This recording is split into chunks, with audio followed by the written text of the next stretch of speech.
Hi, this is Gary D. Tonicourt from morethanasnapshot.com. This week, 3/19, we're going to talk about some great images submitted by my online photography students. So let's just dive right in and get started.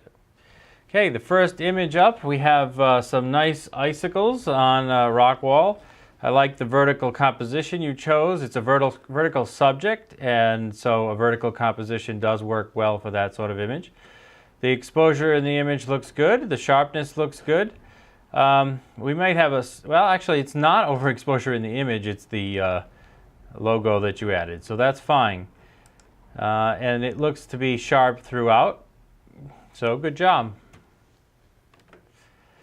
I think I like this composition a little bit better. It really enhances the detail of the icicles here. And I think that it's got a little bit of a warm color tone, which is kind of nice. And all the icicles seem to be sharp, and the exposure is good. And it's an interesting subject. So again, another nice image. Now this one, again, you did a good job picking a vertical composition, but the white balance is off on this one. And this one's kind of blue. Maybe you were going for that sort of effect, but to me, it's just too blue. So we could try a white balance enhancement in here, and I think that's a bit better, but even back here, it still looks a bit blue. This, I think, is a great image. I love the tilt, what some people might call a Dutch angle. And the black and white, I think the quality of the black and white that you did is really nice. And I think it was a good choice to make this table and chairs red, because it gives us a main subject for our eyes to lock in on. And I think that in black and white it also really helps guide us to what's on this billboard. I really like this shot, so I really like also how these lines in the pathway are guiding us up to the big buildings. I think this one might be my favorite one of the group, even though it's selective color. A lot of people, everybody tries selective color, but a lot of people don't like selective color after a while because it gets kind of cliche after a while. But I think it's very nice in this one. Here's the shot in color, and it's still nice, but I think the shot is nicer in black and white. And whether this is in color or not, I just think the tones in the image just look much nicer in black and white. Here you changed this table to blue. It's a good idea. But again, to me, it's not as strong as some of the other images. All right, here we have a self-portrait, and it's a very creative way of doing it. You got some text in there in neon, and another person that's blocking their face. What, nobody wants us to see what's going on here? But I give you credit for being creative and doing that kind of a shot. Probably a reflection in a window or something like that. But there is a lot of noise in the shot. You probably were shooting maybe closer to nighttime, and you had to use a high ISO, so that added some noise to the shot. And so the shot really becomes about the letters, because we really can't see you much. So it depends what you were going for with the shot. I think really if the purpose of the shot was the self-portrait, you're not really giving us much of the portrait. It seems to be more about the lettering. Here's another angle, a city view. Again, I like this low angle. I like how the camera is really down at these leading lines. And this was another one of my favorites. I really like this one as well. Squirrel. Here we have a cute squirrel in a tree. What's killing you here is, you'll see in one of my lessons about the background is just as important as the foreground. And here you can see we have a very white, dull background, and it's just not doing much. And the squirrel's not doing much either, so there's not a whole lot of storytelling there. You just happen to catch a squirrel. This shot's even worse because the squirrel is out of focus. The deer, or the doe, it's a nice close-up. As far as I can tell on this image, it's not sharp, and the eye would have to be sharp. This is probably a low-resolution image, so it's a little hard to tell, but it does not seem to be very sharp. Maybe it is on the larger version, I'm not quite sure, but I think it could be sharper. Here is a nice close-up. Looks like a snowflake on a little branch. And it's a little tough to tell, but this image you can tell, the center of it anyway, appears to be very sharp. It's a very small resolution image, so I can't zoom in on it any further than this, but it looks like it is very sharp, at least in the important area where we're looking. And I think the person was practicing their hand-holding technique, and they must have been pretty steady because it is nice and sharp, so good job. And I believe this is the same person practicing their hand-holding technique, and this looks like a night shot. So it does look sharp, and so in that way you did a good job. This is another great image, a view of the back of the police car leading into the city. It's really a great storytelling image, and it's got a cool perspective to it. I really like this one. Some people in the forums was talking about how they like the buildings leaning and all that stuff, and it is a pretty cool effect.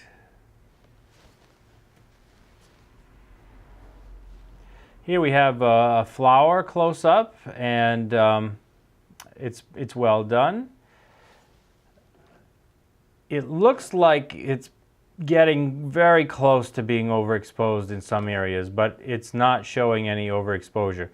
But sometimes, if it's that close, it just appears to be overexposed. Just taking it down a notch like that, now it does not look like it's overexposed.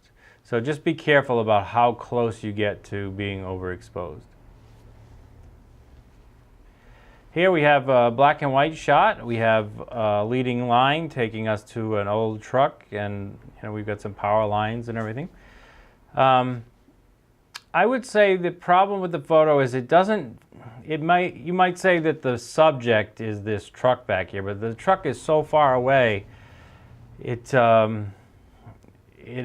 just feels like an image that doesn't have much of a subject, and I think that's what hurts it. Also, in my black and whites, this is a personal choice. I like to have a bit more contrast, but that is totally up to you, what you like. And so I just added a little contrast so you can see the difference. Some people like it a little flat, and some people like it with a little punch of contrast. This is a beautiful image, and the maker was saying how she used focus stacking. If you don't know what that is, when you do a macro shot, you can use a wide open f-stop, maybe something in the f4, f5, 6, f8 range, and take thin slices of your subject, and then later use special software to take all of those thin slices and squish them down into one photo. The advantage of this is you get more depth of field on your subject, which is this little flower bud, and then you get a really shallow depth of field on your background, which gives us this really nice colored, creamy looking background, the bokeh. And I love the effect of the water here. I don't really understand how you did this, but it looks great.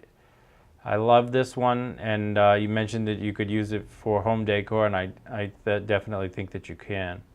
This technique is hard to do, and it takes a lot of practice just because getting all the slices of the image. And you mentioned getting a focusing rail, and I have a focusing rail, and it does make it a little bit easier. But it is still It's still a tough technique to do, but well worth it when it's executed properly. And I think you did a good job on this image. Here we have a nice shot of this child. Looks like it might be a little bit hot. There are some overexposed areas here. So we could take down the highlights a bit. And other than that, the light on the child's not bad. And you caught a nice little smile. Watch out, you did chop off a little bit of the fingers. And you toned it to a sepia, almost a sepia tone. And so overall, not bad. Just watch your exposure a little bit and watch what you're cropping off. Usually when you do a 3/4 length shot, you crop mid-thigh, not, this is, you know, getting close to waist level. That's why you cropped off fingers. This shot's a little small on this screen, but if you could see this shot up close, this shot has a lot of quality to it. I really like how this shot came out. I think it's great in black and white. And this is one of my favorites of that series. The only thing that I would say you have to watch out for a little bit is you cropped a little tight on the bottom of the leg. I'm not sure how bad of a problem that is. What made me comment on it is that you cut into you got a little bit of white and a little bit of black, maybe just a touch lower so that you can see a little more of the black and a little more of the bottom leg. It's a nitpick, but one to consider.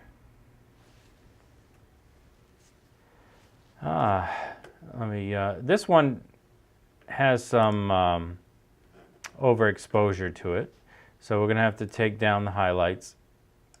That's much better. And this is a nice storytelling image. It's got a nice feel to it. Feels like you're in the garden with an old antique bicycle. It's really cool, and it looks great in black and white, so great job. I kind of don't like this piece here, but it might be an important part of the bike. It's a little hard to tell from this angle. I don't know if you can crop just enough of it off. That might be getting too close to the seat. That might be the problem we're having. And then same thing here. I'm not sure that this pipe is really necessary, although that might be really crowding the bicycle. Let's see how that looks. I do think it's a bit better, but it may be making the image a little bit crowded. So what you might want to try to do is use the clone tool to get rid of some of that stuff rather than cropping it. Again, another nice black and white that has some mood and story behind it.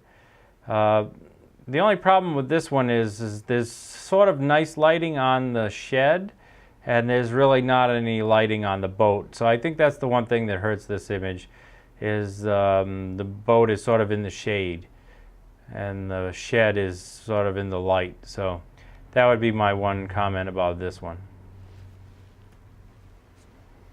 This is a great image. This is the other favorite one in the series. The great graphic lines. Again, it looks great in black and white.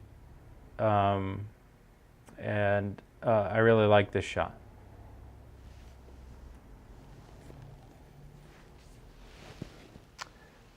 This image has got a lot of quality to it, and the exposure was well handled. It's just got I don't know. I'd say that maybe it's a little bit centered, and maybe there's a lot of darkness on the bottom left side. Maybe we could crop up at this corner. This is just my personal thought at the moment, but let's just see if it looks any different with a little bit of a crop. So now it's a little off center. We still have a shadow side and a highlight side. It's up to you whether you like it better the other way or this way, but I think I kind of like it a little bit with this kind of a crop to it. This is kind of a nice image, but I think you got too much road. I would crop that into more of a panel. So I would come up, because all the action's in the field and in the sky. We don't really need that road. I would crop it something like that, and it probably needs to be straightened a bit.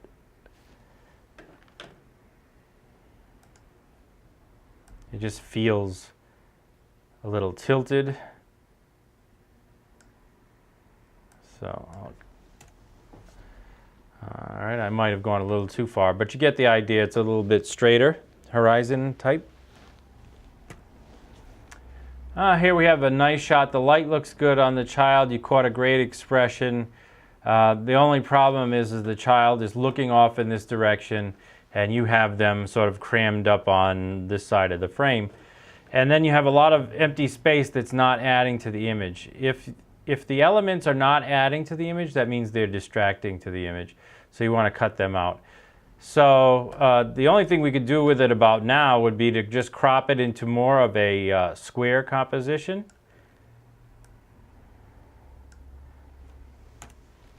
And that helps with a lot of those problems. I might even come a little bit closer there. All right, so I think that's much better.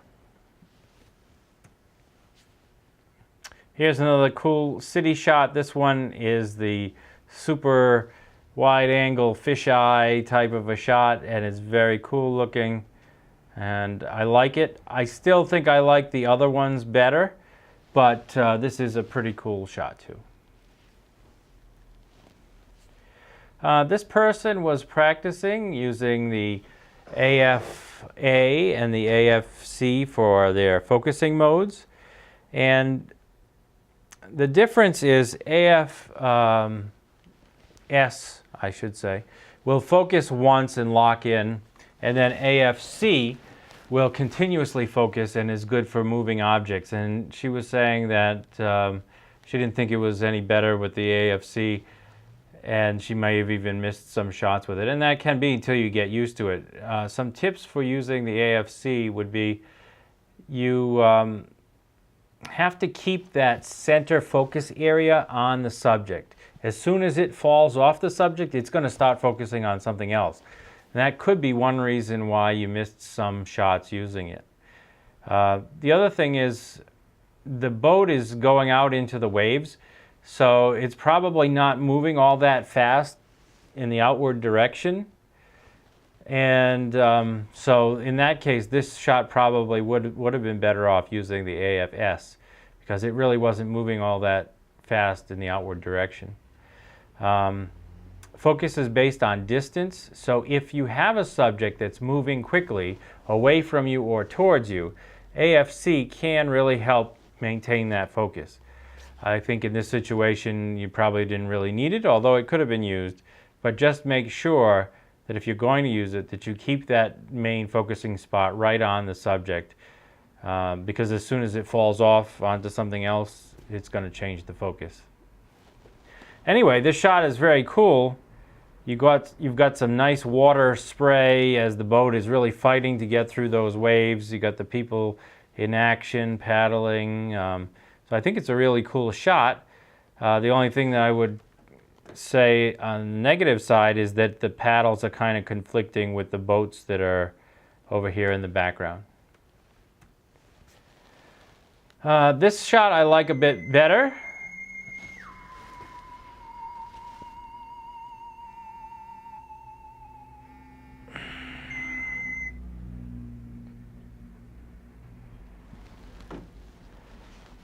This shot I like a bit better. It's a close-up of the boat going out, and you can see the people fighting the waves.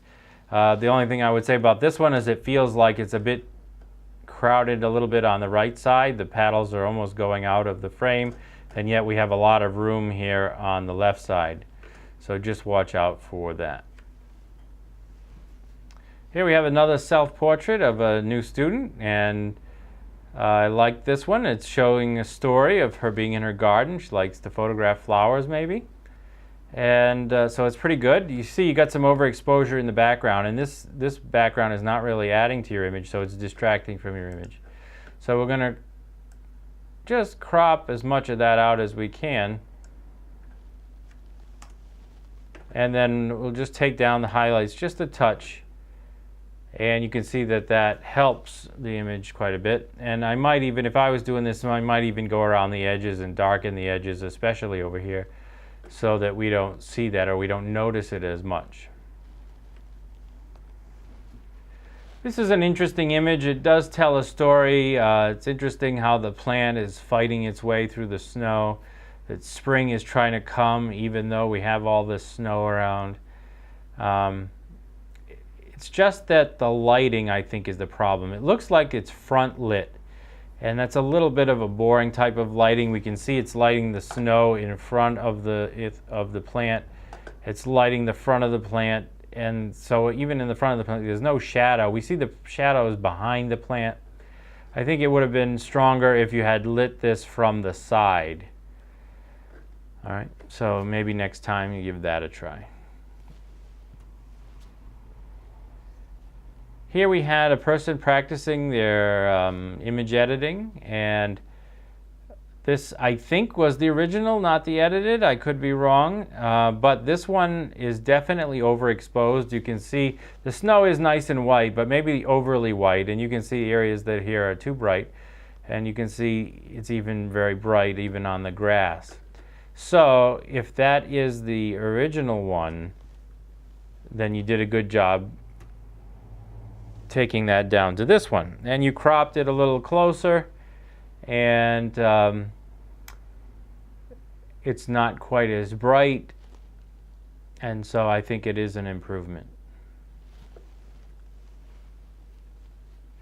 Here we have a shot of the child's. I think that the crop could be tighter, so again, we don't need this door. A square crop might work for this one as well. We don't really need all that window. And then we just got a little overexposure in the background there to deal with, take down that. But no matter what we do to it, it's still overexposed. We can't get rid of it. And so now the child's face is a little bit too dark, so I would use the brush tool and brighten up her face. This is the center of interest, and this is where we want our eye to go. We don't want it going to that fence in the background. We want it going to the child's face. So I think that that will make a big difference in attracting the viewer's attention where it belongs, on the child's face. Oops, somehow I went backwards.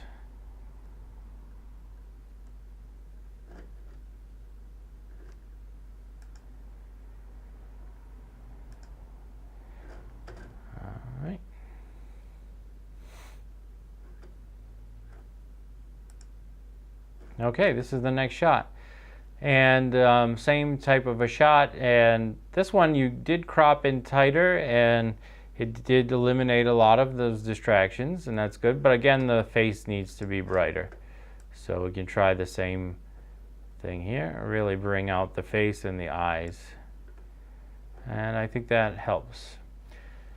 And I think that is our last image, so I hope you enjoyed the critiques this week. And I've been working on my new Lightroom class, and I'm hoping that it will be ready maybe in a week or two. And so stay tuned for that, and I'm hoping that it will include also the new things that should be coming soon in Lightroom 6. That's why it's a little bit of an unknown. Lightroom 6 is supposed to come out this Friday, March 20th. So the release of my class will sort of be affected by that, and I would imagine my class will come out a little after that because I have to add some of the new content.